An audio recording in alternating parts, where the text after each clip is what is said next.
So take us through, for those that don't know, if you've been living under a rock, maybe you just got back from vacation, Brett, how did this come about? Give us the backstory on how you broke the story and how this all came together.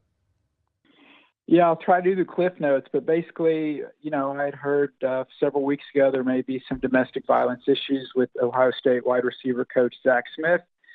I checked around. I simply put in a public records request with the Gainesville Police Department and with different police departments in Ohio. And then a couple of days before Big Ten Media Days, I got back that information, and it showed that he was arrested in 2009 for aggravated assault on a pregnant female. His wife, Courtney, was 10 weeks pregnant. That was at Florida. And then also he had been served a domestic violence protection order, which is basically a 5-year restraining order against his now ex-wife, Courtney. That had happened on Friday before Big Ten Media Days. So on Monday, I've reported that information, which had not been previously reported anywhere by anyone. So then Ohio State put out a release. We have no comment on the situation. And then at 5 p.m. on Monday, I reported the 2015 domestic violence incidents involving Zach Smith. An hour later, they fired Zach Smith. On Tuesday, the next day, Urban Meyer was asked 9 times about Zach Smith. And he lied about everyone, saying he had no knowledge, he didn't know anything about it, as he referenced in his press release yesterday. So I'm sitting there thinking, why is he lying about this? I've got a copy of the police report.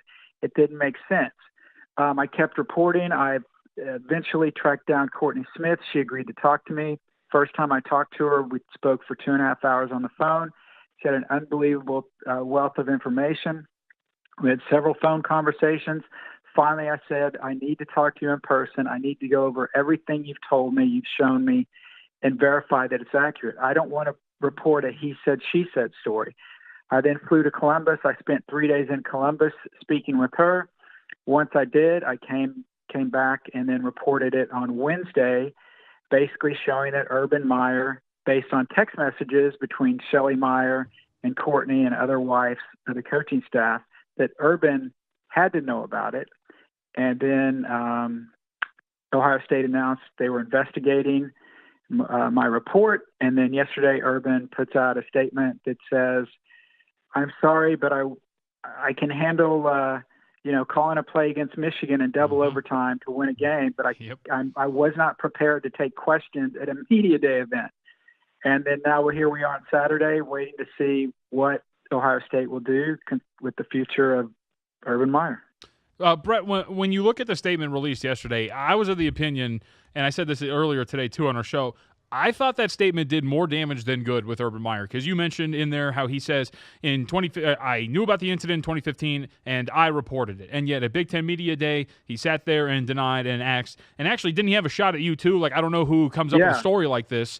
So who creates a story like this? Exactly. So I thought this statement did more damage for him, because you're saying essentially you did lie. You lied at some point. You either lied to the media or you're lying in your statement about reporting it. And I didn't think that statement did any good for him yesterday. I agree. A couple of things.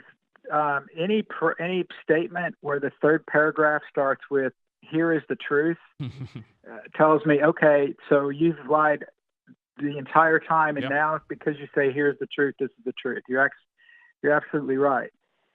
You cannot be fired for lying to the media. If so, there'd be 130 head coaching vacancies right now. Right. So basically, he is trying to save his job. It's pretty obvious. Another couple of points. The release came from Urban Meyer, did not come from Ohio State. Yep. Ohio State's athletic department did not retweet his statement. It was not on OSU letterhead. It was on a plain white piece of paper that probably his lawyer crafted. So at this point, he's trying to save his job and show that he did what he needed to do, and basically put the blame on Gene Smith, the Ohio State athletic director. The bottom line is he counseled Zach and Courtney in 2009 when they were at Florida. Shelley, he has admitted he knew what happened in 2015 now. Shelley saw the pictures. She saw my text messages on my Facebook page about how concerned she was. She was scared of Zach. Mm-hmm. Shelley Meyer was not, and so Urban has all this information, yet keeps him on his staff for 4 more seasons? That is the question I've been asked more than any on all my interviews, and I simply don't have an answer for that. Courtney Smith thinks she has an answer. She told me that Zach once told her if all this came out and he went down, he was taking everybody down at Ohio State with him. I asked her specifically what he had on everyone at Ohio State. She told me she thinks she knows what it is. I couldn't confirm what she told me, so I'm not going to report hearsay. So we'll have to see if Zach actually does have legitimate, stuff to bring down Ohio State, or it was an empty threat. Brett McMurphy, college football reporter with us on VSiN. I have 2 very simple questions, Brett. 1, when do you expect a resolution? And 2, is there a chance he doesn't coach at all this year? I don't think.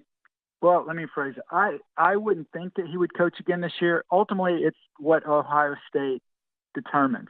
Does Ohio State want to bring back a coach that enabled a wife beater for the last 3 or 4 years to remain on the staff? I guarantee you the lawyers right now are combing through his contract. They're going over the school's sexual misconduct policy, also Title IX. Did Urban in any way violate any of those clauses or policies? And if so, then they could fire him with cause. Then they don't have to pay him. Obviously, if they try to do that, Urban's going to fight back because he's owed $40 million for his 5 years on the deal. So I think if they come to the conclusion that they will get rid of him, there will be some kind of settlement reached. But if Urban continues to fight this, then I think this will go on for a long time. I think if there is a settlement reached, I think it would be fairly quickly. When I say fairly quickly, I would guess sometime next week.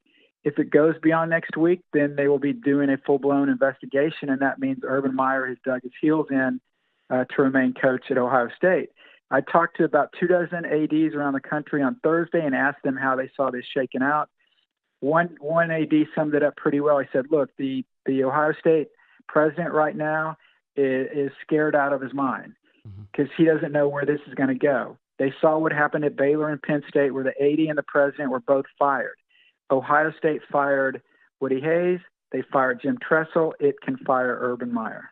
Brett McMurphy with us, college football reporter at Brett_McMurphy up on Twitter. So, Brett, let me ask you this in terms of the victim in this situation, because, of course, there's always the detractors. Why did she drop the charges? What happened in that regard? In your report, you do address that, if I remember correctly, in terms of maybe her being coerced by outside parties. And on top of that, just to add to it, I don't know if you caught this. I'm sure you did, because there was the anonymous post on an Ohio State message board kind of throwing her under the bus and painting a really poor picture of her. Have you heard anything in that regard, or have you seen that post at all? Believe me, I think every Ohio State fan sent this to me and said, "Oh, have you seen this report?" And I'm like, "Okay, if you, I think they said called 911 60 times or 90 times. I don't know which one it was.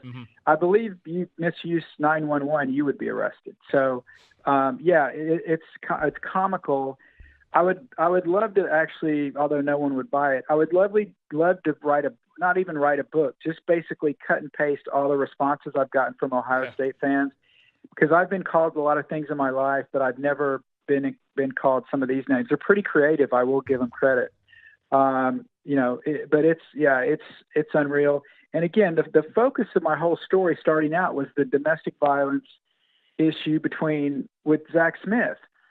It only morphed into Urban Meyer when he lied about it at Big Ten Media Days. If he doesn't lie about it, he maybe gets a game suspension, 2 games, maybe not even that.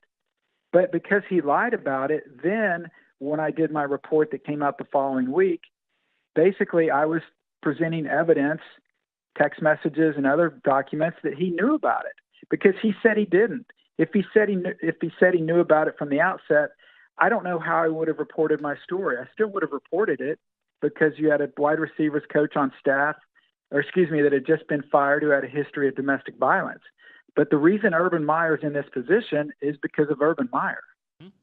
So, Brett, you know this conference very well. You know the Big Ten. Win total before this news broke, and the win total at Ohio State is now off the board. It was 10.5.